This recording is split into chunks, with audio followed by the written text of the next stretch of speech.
사랑합니다. 축복합니다. 네, 인사 한 번 더 할게요. 함께 예배드리게 되어 기쁩니다. 예, 저는 오늘 내게 맡겨주신 달란트라는 제목으로 말씀을 전하려고 합니다. 달란트에 대해서 우리 교회에서 굉장히 많이 들으셨고, 또 여러 목사님들 통해서, 또 여러 다른 루트를 통해서도 많이 들으셨기 때문에 잘 아시리라 믿습니다. 라틴어로 이 달란티움이라는 이 단어가 그리스어로 헬라어 탈란톤이라는 번역으로 된 것이 이 달란트인데, 이 번역은 고대 서아시아와 그리스 헬라에서 질량과 화폐로 쓰던 단위입니다.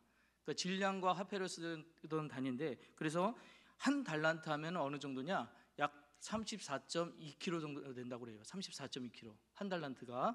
그 다음에 이 한 달란트를 화폐로 전환해서 생각을 해보면 이 한 달란트가 6천 데나리온 정도 된다고 하는데, 1 데나리온이 한 사람의, 성인 한 사람의 하루 노동 품값이라고 생각했을 때 6천 데나리온이라고 하면 한 달란트에 6천 명분의 그 금액인 거죠. 그러니까 굉장히 큰 금액입니다. 이렇게 큰 금액, 근데 오늘 여기서 주목해서 보셔야 될 것은 화폐의 단위로 쓰였던 이 단위보다 여러분 질량으로 쓰였던 34.2kg라는 것을 여러분 좀 머릿속에 기억을 해 두실 필요가 있습니다. 이 달란트가 이제 영어권으로 넘어가서 이 말이 뭐로 바뀌었냐면 탤런트에서 재능으로 바뀌어요. 그래서 재주, 특별히 선천적 재능이나 특별한 소질을 가진 사람을 탤런트 이렇게 부르잖아요. 예, 그런 식으로 이름이 바뀝니다. 오늘 본문 우리 성경에서 나오는 것은 1차적, 2차적 두 가지 뜻이 있는데, 1차적 뜻으로는 화폐적 단위, 그 다음에 질량, 무게, 측정, 이 두 가지 뜻이 있어요. 그리고 2차적으로는 이것이 무슨 뜻이냐? 천국을 위해 쓰여야 될 은사라는 의미가 있습니다. 달란트는 천국을 위해 쓰여야 될 우리의 은사를 설명할 때도 사용된다는 것이죠. 오늘 본문에 타국에 가는 주인이 나타납니다. 그리고 이 주인이 종들을 불러서 이야기를 하죠. 그리고 이 달란트를 너는 5달란트, 너는 2달란트, 너는 1달란트 하면서 달란트를 나누어 주었습니다. 그런데 이 달란트를 나누어 주었을 때 누가 가장 기뻤을까요? 많이 받은 사람이 기뻤을까요? 한 개 받은 사람이 기뻤을까요? 여러분 만약에 5달란트를 가지고 자 5달란트 다 네 거야, 네가 써, 그러면 좋았겠죠. 근데 이 주인은 맡겨놨다고 그랬거든요. 아마 좋지만은 않았을 거예요. 어쨌든 근데 이것을 나누어 주었습니다. 근데 그 기준이 있었어요. 그 기준이 뭐냐? 재능이었습니다. 재능에 따라서 이걸 나누어 줬다고 그랬어요. 그래서 각각 재능대로, 그래서 그 각각의 재능대로 나눠준 것이 이 주인의 기준이었어요. 이탈리아 르네상스 시대의 인물이자 인류 역사상 최고의 천재 중에 한 명이라고 불리는 사람이 있습니다. 이 사람이 일화를 말씀드리려고 하는데 안드레아 델 베로키오라는 사람이 있었어요. 이 사람은 화가입니다. 이 사람은 부자였어요. 그래서 사람들을 써서 자기 집 조경을 하게 시켰습니다. 근데 이 조경하는 가운데 가만히 눈에 띄는 한 사람이 있었어요. 14살의 꼬마애인데 이 아이가 와가지고 너무 열심히 일을 하는 거예요. 얼마나 열심히 일했는지 땀이 막 흘려가면서 남들 쉴 때 쉬지도 않으면서 자기에게 맡겨진 일을 묵묵히 해내는 것을 보았습니다. 그래서 이 안드레아가 이 모습을 보고 나서 저 친구는 뭔가 특별한데 라고 해서 지켜보았습니다. 그랬더니 이 아이가 솜씨가 좋아요. 그래서 뭐 만들어도 잘 만들고 남들이 만든 것보다도 훨씬 더 이게 뭔가 두각을 나타내는 거예요. 그래서 이 안드레아가 뭐라고 생각했냐면 이 아이를 그냥 두면 안 되겠다, 그 재능을 길러줘야 되겠다라고 생각해 자기 수하로 드립니다. 그래서 그를 가리켰어요. 그 사람이 누구냐? 이탈리아 르네상스 시대 인물이자 인류 역사상 최고의 천재 중 한 명. 누굴 것 같으세요? 여러분 생각하는 그 사람 아무 생각 안 하셨나요? 레오나르도 다빈치였습니다. 그를 발견한 거예요. 왜? 그가 하는 그의 삶의 모습을 보고 행동을 보고 그가 해놓은 일들을 보면서. 이런 이야기가 우리 성경에도 있습니다. 누구냐? 보디발이라는 사람이 있었어요. 보디발이라는 사람이 이제 히브리 노예를 하나 사왔잖아요. 근데 이 히브리 노예 중에 하나 눈에 띄는 청년 하나가 있었습니다. 그 이름이 요셉이었어요. 이 아이를 가만히 보다 보니까 하는 일마다 잘 되고 모든 일들이 형통함을 보았습니다. 그래서 오늘 말씀처럼 창세기 39장 2절에서 3절 이 말씀처럼 여호와께서 요셉과 함께 하심으로 그가 형통한 자가 되어 그의 주인 애굽 사람의 집에 있으니 그의 주인이 여호와께서 그와 함께 계심을 보며 또 여호와께서 그의 범사에 형통하게 하심을 보았더라. 이 본 건 누가 본 거예요? 보디발이 본 거예요. 보디발이 보니까 이가 재능이 있네. 얘가 뭔가 독특하네. 가만 보니까 이 뒤에는 얘 혼자 하는 게 아니라 뭔가 더 위대한 힘이 있구나. 그게 이들이 믿는 하나님이구나. 이렇게 생각을 했다는 것이죠. 이와 같이 오너가 이 일을 시키는 사람, 자기 사원들, 아니 누군가의 이 재능을 발견해 줄 줄 아는 것, 이것도 굉장히 큰 능력이거든요. 이 능력이 지금 오늘 우리가 읽었던 이 바로 달란트 비유에서 주인에게 있었던 것입니다. 그래서 각각 재능대로 나누어 주었다는 건 뭐냐? 그 재능을 보니 얘는 5달란트 받기에 적합하고, 얘는 2달란트 받기에 적합하고, 얘는 1달란트 받기에 적합해. 그래서 그렇게 주었다는 거예요. 그래서 그렇게 장사하게 했습니다. 오랜 후에 와서 결산을 했죠. 결산을 하고 보니 역시 5달란트 맡겼던 사람은 5달란트를 더 남겨 10달란트가 되었습니다. 2달란트를 맡겼던 사람은 2달란트를 더 남겨서 4달란트가 되었어요. 1달란트 맡겼던 사람만, 이 종만 제대로 일하지 않아 하나가 그냥 있었죠. 그리고 오늘 이 종에게 꾸준함을 받는 이야기로 이 비유가 맞춰지게 됩니다. 자, 그런데요, 여러분, 우리가 성경을 볼 때도 한쪽 부분에 어디를 주목해 보느냐에 따라서 시각이 조금 변하기 시작을 합니다. 이 시각이 이렇게 보면 또 달리 보일 수도 있어요. 이 차이가 생기기도 하거든요. 여러분, 바둑 잘 두시는 분들 있으신가요? 저는 바둑을 잘 못해서 모르는데 그럴 때가 있다고 그러더라고요. 앉아서 바둑을 오래 두다가 보면은 이게 안 풀릴 때가 있대요. 그때 잠깐 쉬고 일어난다고 일어섰다가 하고 갑자기 보이는 길이 있대요. 갑자기 보이는 길. 그게 왜 그렇게 보이나요? 앉았을 땐 보이지 않는 것이 일어날 때 시각이 변하니까 보이게 되는 경우가 있다고 하더군요. 성경도 계속해서 우리가 알고 있던 달란트 비유, 어디에 집중되어 있느냐? 재능에 집중되어 있거든요. 그래서 5달란트 받은 사람은 5달란트 일만큼 했을 것이야. 2달란트 받은 사람은 2달란트만큼 했을 것이야. 1달란트만 일하지 않았기 때문이야. 그의 재능을 이야기하는데, 사실 이게 재능의 이야기가 아니라 하면 어떨까요? 자, 여러분한테 그림 하나 보여드릴게요. 앞에 보이는 그림 뭐처럼 보이세요? 오리인가요? 아니면 토끼인가요? 오끼는 없습니다. 어떻게 보면 오리네요. 어떻게 보면 토끼예요. 오리인 것 같으면서 토끼인 것, 오리면서 토끼인 것은 없잖아요. 오리면 오리, 토끼면 토끼입니다. 근데 우리 눈에는 오리처럼도 보이고 토끼처럼도 보여요. 물론 이제 우리 식당 가셨어요. 어떤 분이 2명이 들어가면서 여기 3인분 같은 2인분 주세요, 뭐 이런 얘기도 한다고 하더군요. 그런데 그런 것과 다르죠. 완전히 이거는 구별되는데 잘 모르겠어요. 모호합니다. 왜 모호할까? 보는 시각에 따라 이게 어떻게 보이냐가 다르기 때문이죠. 오늘 그렇게 해봐서 시각을 조금 바꿔서 이게 달란트의 비유가 재능의 얘기가 아니고 여러분 책임의 이야기라면 어떻게 변할까요? 여러분 달란트를 지금까지는 우리가 재능, 그래서 5달란트 맡을 사람, 2달란트 맡을 사람, 1달란트 맡은 사람의 그 능력에 따른 이야기가 아니라 주인이 각각 재능대로 줬는데 그만큼 해내기를 바라며 주었던 그의 책임에 대한 이야기라면, 자, 달란트 비유 다시 한번 생각해 보겠습니다. 주인이 종들을 불렀어요. 종들을 불러서 너는 5달란트, 너는 2달란트, 너는 1달란트를 주었습니다. 아까 제가 이거를 화폐로 생각하지 말고 뭐라고요? 무게로, 도량으로 한번 생각해 보자고 했겠죠. 1달란트가 34.2kg입니다. 그럼 5달란트 맡은 사람은 얼마를 받은 거예요? 171kg를 받은 거예요. 맞죠? 2달란트 받은 사람은 몇 킬로를 받은 거예요? 계산해 보면 나와요. 1달란트 받은 사람은 33.2kg를 받았겠죠. 자, 그걸 맡았다고 생각해 보십시오. 여러분들이 갖고 있어야 될 부분이 커질수록 여러분 마음이 편할까요? 불편할까요? 많이 불편할 겁니다. 내가 맡은 부분이 적을수록 마음은 가벼워지게 되어 있어요. 책임을 져야 될 부분이 적을수록 마음은 가볍지요. 이 세 종들 중에서 가장 마음이 편했던 사람은 아마 한계를 받았던 사람일 것입니다. 그런데요, 종이 이 각각의 재능대로 이것을 맡겼을 때, 이 달란트를 맡겼을 땐 그냥 맡긴 것이 아니었습니다. 그의 재능대로. 그건 뭐냐? 그의 재능, 각각의 재능대로 맡겼다는 것은 이 주인이 이 종에게 기대하는 바가 있었다는 것이죠.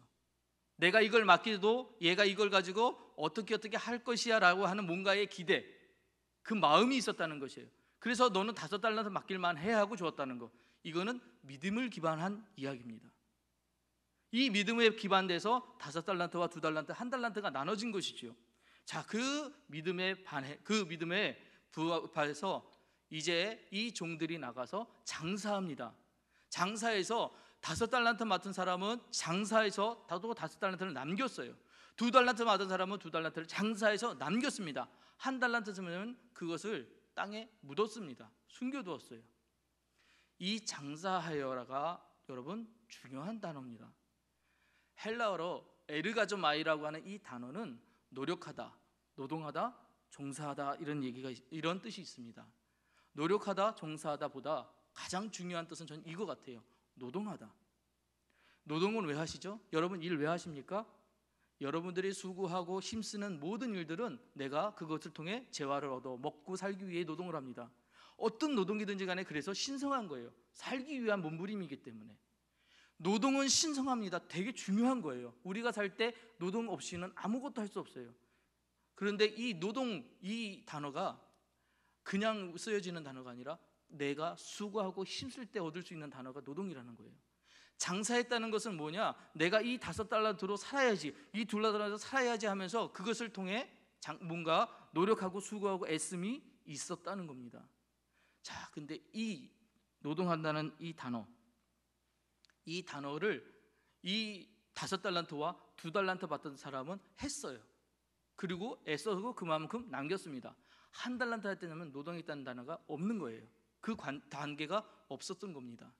자, 그래서 결산의 때가 다가왔습니다. 주인이 왔어요. 그리고 그들과 회개하다, 그들과 결산하다는 말이 시나페이를 로금 맷 아우툰이라는 이렇게 헬라어로 쓰는데, 시나페이 이 단어가 원어로는 시나이로라고 합니다. 시나이로는 계산하다, 회개하다. 근데 또 이런 뜻이 하나 있어요. 함께 말들다. 여러분 줄탁동시라고 혹시 들어보셨습니까? 병아리가 이 알에서 깨고 나올 때 병아리의 힘만으로 나오는 것이 아니래요. 병아리가 나오기 전에 이 닭이 이 병아리가 부리로 찧어올 만한 데는 미리 조금 찧어준답니다. 그래서 이 둘이 같이 힘을 합해서 이 알을 깨고 나오는 것, 이 모습이 줄탁동시라고 합니다. 하나님께서, 이 주인이 이 종들과 지금 뭘 하고 있냐면 같이 하고 싶었던 것, 내 기대만큼 네가 부응하는 것, 이게 함께 만드는 것. 여기서 말하는 시나페이 로건 아우톤이라는 이 시나이로라는 이 단어, 이것이었던 것입니다. 함께 뭔가 해보고 싶었던 거예요. 그래서 그에게 믿음을 주었던 겁니다. 그냥 맡긴 게 아니에요. 너 부담이야, 5개의 부담 가져, 2개의 부담 가져, 또 1개의 부담을 가져, 이렇게 해가지고 맡겨놓은 것이 아니라 그걸 통해 내가 5개를 맡기면 이 종이 열심히 해서 또 뭔가를 하겠지. 저는 이 종이 만약에 5달란트나 맡긴 종이 이것을 해냈는데 많이 못했어요. 그래서 1달란트만 남겼다고 했을 때 그래도 주인이 어떻게 했을까? 저는 주인이 분명히 착하고 충성된 종이라 이야기했을 것 같습니다. 왜냐? 주인의 마음에 합하기 위해 그는 장사하였잖아요. 그는 노력하였잖아요. 그런데 정말 결과적으로도 좋게 5달란트 맡긴 자는 또 5달란트, 2달란트를 맡긴 자는 또 2달란트를 남긴 겁니다. 그래서 잘 된 거죠. 잘 된 거예요. 그 노력한 기대만큼 부응을 한 것이에요. 문제는 1개 맡겼던 그 사람이죠. 그 종은 1개를 가지고 장사할 생각하지 않고 땅에 묻어두고 그리고 나서는 뭐라고 얘기합니까? 달란트를 땅에 감추어 두었나이다 하고 보소서 당신의 것을 가지셨나이다 라고 얘기합니다. 이건 뭐냐면 5달란트를 맡긴 주인의 마음을 이해하지 못해요. 2달란트를 맡겼던 그 주인의 마음을 이해하지 못해요. 자기에게 달란트를 맡겼던 그 주인의 마음을 이해하지 못하고 뭘 생각하냐면, 야, 저 주인은 괜히 나한테 이런 책임을 맡기는구나, 괜히 나한테 이런 일만 맡기는구나, 이거 그냥 이런 거 그냥 남들이 시켜도 되는데 굳이 나까지 일을 나서게 만들어? 라는 생각을 가졌다는 것이죠. 그래서 그는 이 일들이 어차피 해서 안 됐을 것이야, 어차피 해도 못 얻을 것이야 라는 자신의 생각의 결론으로 자기는 그 일을조차 도전해보지 않은 거예요. 시작조차 하지 않은 겁니다. 그래서 그 결산이 어떻게 된 거예요? 바로 오늘 이 이야기처럼 악하고 게으른 종아, 나는 심지 않은 데서 거두고 해치지 않은 데서 모는 줄로 내가 알았느냐, 이렇게 얘기하면 책만 받는 이야기가 된 것이죠. 주인의 결산으로 분명히 두 종은 다른 두 분류의 종들로 나눠지게 됩니다. 이 5달란트와 2달란트에게는 분명히 주인이 이렇게 얘기해요. 잘하였도다 착하고 충성된 종아, 내가 적은 일에 충성하였음에 내가 많은 것을 내게 맡기리니 내 주인의 즐거움에 참여할지어다 하고. 여러분, 나중에 이 1달란트 누구에게 가지요? 5달란트에게 가죠. 그죠? 그거는 빈익부 부익부의 얘기가 아니에요. 많이 가진 사람은 더 갖게 된다, 이 얘기가 아닙니다. 그만큼 책임질 수 있는 사람인 거예요. 그래 주인이 믿게 된 겁니다. 야, 5달란트 맡겼더니 또 5달란트를 내가 남길 수 있는 자구나. 그럼 너 이거 하나 더 해라 하라고 해서 더 맡길 수 있는 거예요. 그 얘기가 뭐냐, 여기 내가 많은 것을 내게 맡기리니, 이 얘기예요. 5달란트로 끝내기는 것이 아니겠다는 거예요. 그래서 네가 뭐 지금 맡고 있는 게 10달란트인데 거기서 끝내지 않겠다는 거예요. 네가 할 수 있는 만큼 나는 더 줄게, 더 도와줄게, 더 할 수 있게 해줄게 라는 것이 이 주인의 마음이라는 거예요. 그래 맡긴 겁니다. 그런데 이 한 개에 맡겼던 달란트, 이 종은 어떻게 됐나요? 그것을 가지고 이제 뺏기게 됐습니다. 그래서 29절 말씀 보시면 무릇 있는 자는 받아 풍족하게 되고 없는 자는 그 있는 것도 빼앗기리라. 이 종은 30절에 나오는데 이 무익한 종을 바깥 어두운 데서 내어 쫓으라. 거기서 슬피 울며 이를 갈리라 하니라. 슬피 울며 이를 간다는 게 무슨 얘기입니까? 자기의 죄를 인정한다는 것이 아니에요. 자기의 죄에 대해서 아직도 나는 분해, 나는 억울해, 이런 마음을 갖고 있다는 것이죠. 그런데 그게 옳은 건가요? 아니라는 거예요. 한계조차 빼앗길 정도로 믿음이 없는 사람, 그렇게 믿지 못하는 주인의 마음에 들지 못한 사람이 된다는 것, 그게 바로 굉장히 중요한 이야기입니다. 책임에 대한 이야기. 여러분, 달란트가 그래서 이게 뭔가에 할 수 있는 사람의 능력에 대한 이야기가 아니라 주인이 종에게 맡기는 책임에 대한 이야기로 들으신다면 이 이야기는 조금 달리 느끼실 거예요. 고린도전서에 바울이 이런 이야기를 했습니다. 사람이 마땅히 우리를 그리스도의 일꾼이요 하나님의 비밀을 맡은 자로 여길지어다. 그리고 맡은 자들에게 구할 것은 뭐라고요? 충성이라고요. 충성은 군인들만 하는 게 아니에요. 충성은 그냥 누구누구의 특정한 사람들이 하는 게 아닙니다. 사람이 하는 거예요. 사람이 마땅히 우리를 그리스도의 일꾼이요, 누가 봐도 우리는 그리스도의 사람이 되어야 합니다. 누가 봐도 우리는 그리스도의 사람으로 이 땅을 살아가야 돼요. 그 사람들은 하나님의 비밀을 맡은 자로, 자, 저 사람들은 뭐 이렇게 신기해? 저 사람들은 뭔가 특별해? 이렇게 될 수 있는 게 뭐냐? 그 충성이라는 거예요. 그렇게 살아가는 충성된 모습. 그래서 우리가 그 모습을 가지고 해야 되는 것들은 뭐냐? 우리의 뭔가 특별한 것을 드러낸 것이 아니라 예수님 잘 믿는 그 충성된 마음, 하나님 잘 따르는 그 충성된 마음, 그것이라는 거죠. 그 말씀대로 살려가는 그 노력, 그 삶의 그 모든 것들이 그 충성이라는 거예요. 그 모습이 되어야 한다는 것이죠. 히브리서 기자는 그래 이렇게 우리에게 권면합니다.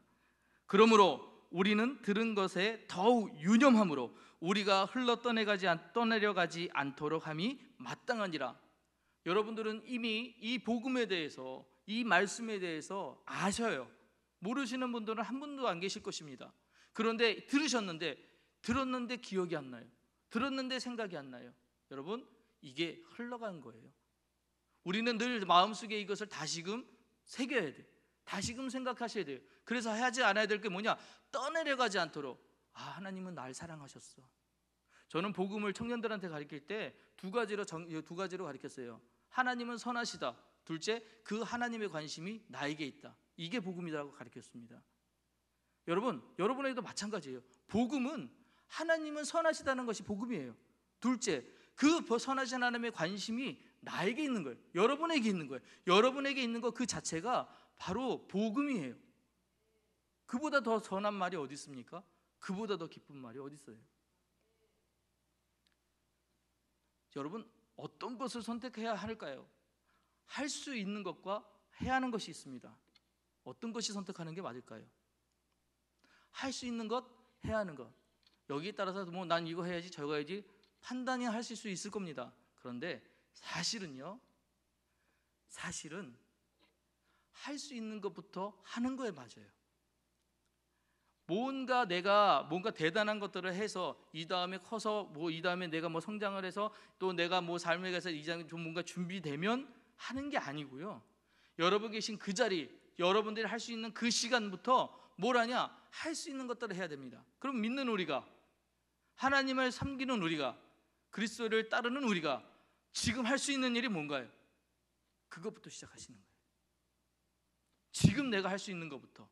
그래서 우리는 할 수 있는 것을 해야 하는 것, 여기부터가 시작인 것인 거예요. 그래서 베드로 사도가 우리에게 해줬던 이 말씀을 마지막으로 말씀을 맺으려고 합니다. 베드로 사도는 모든 행실에 거룩한 자가 되라 우리를 권면했어요. 그러므로 너희 마음의 허리를 동이고 근신하여 예수 그리스도께서 나타나실 때에 너희에게 가져다 주실 은혜를 온전히 바랄지어다. 너희가 순종하는 자식처럼 전에 알지 못하던 때에 따르던 사욕을 본받지 말고 오직 너희를 부르신 거룩한 이처럼 너희도 모든 행실에 거룩한 자가 되라. 아멘. 우리 이 마음의 허리를 동여야 될 때가 지금입니다. 코로나 전국으로 인해 모이는 것이 어려워졌어요. 상황이 너무 어려워졌습니다. 끝날 줄 알았는데 끝난 게 아니에요. 또 계속 이어집니다. 이럴 때 우리는 어떻게 생각하냐? 우리의 믿음이 괜찮아, 난 잘 믿고 있으니까, 상황이 이랬으니까 어쩔 수 없어, 이런 식의 뭔가 흘러가는 대로 두려고 해요. 아니요, 기도해야 될 땐 기도하셔야 됩니다. 말씀 들을 땐 말씀 들으셔야 되는 거예요. 해야 될 때는 우리가 해야 되는 겁니다. 지금 내가 섬길 수 있는 그것부터 시작하셔야 되는 거예요. 지금 내가 하나님께 가까이 갈 수 있는 것부터 시작하셔야 되는 거예요. 그게 마음의 허리를 동인 거예요. 그리고 나서 그것을 왜 하느냐? 우리에게 주신 은혜를 사모하면서 하는 겁니다. 내가 이렇게 하나님께 가까이 갔으니, 내가 말씀대로 이렇게 살려고 노력을 했으니 하나님께서 분명히 내게 은혜를 베풀어 주실 거야 라는 믿음 가지고 가는 거예요. 주인이 이 달란트를 맡겼던 종들을 믿었던 것처럼 하나님이 우리를 믿고 계시니까요. 그래서 우리를 그렇게 가는 거예요. 그리고 우리가 본받지 말아야 될 것이 무엇이냐? 바로 전에 알지 못하던 때에 따르던 사욕을 본받지 말라고 그랬죠. 세상 사람들처럼 이익에 눈 떠서는 안 돼요. 내가 알고 있는 누군가의 유익을 따라가서는 안 돼요. 말씀의 기준 삼아 말씀에 어긋나지 않게 말씀대로 지켜가려고 그런 삶을 살아야 하는 것입니다. 그래서 그 말을 한마디로 종합하면 모든 행실에 거룩한 자가 되어야 된다는 것이죠. 거룩은 구별입니다. 구별은 세상에 감당치 못하는 거예요. 세상과 다른 게 거룩입니다. 이 거룩한 삶을 사시는 여러분, 우리 교회 제가 되기를 주 이름으로 축복합니다. 기도하시겠습니다. 사랑의 하나님 아버지, 오늘 복되게 하시고 맡겨주신 달란트에 대해 말씀 나누게 하시니 감사드립니다. 거룩한 것을 맡은 자로서 책임을 다하게 하시고 이 땅에서 빛으로 소금으로 그 역할들을 잘 감당하게 하옵소서. 아직도 끝나지 않은 코로나19로 인해 지쳐있는 우리를 긍휼히 여겨 주옵시고 온전한 예배를 드릴 수 있도록 우리 일상들이 무너지지 않도록 우리의 마음과 삶의 터전을 지켜 주옵소서. 힘들수록 서로를 위하고 사랑을 나누고 책임을 다하는 이 땅에 구별된 거룩한 성도로서의 그 입술의 말씀과 기도, 찬양이 끊이지 않도록 성령님의 도우심과 인도하심과 깨닫게 하심을 베풀어 주옵소서.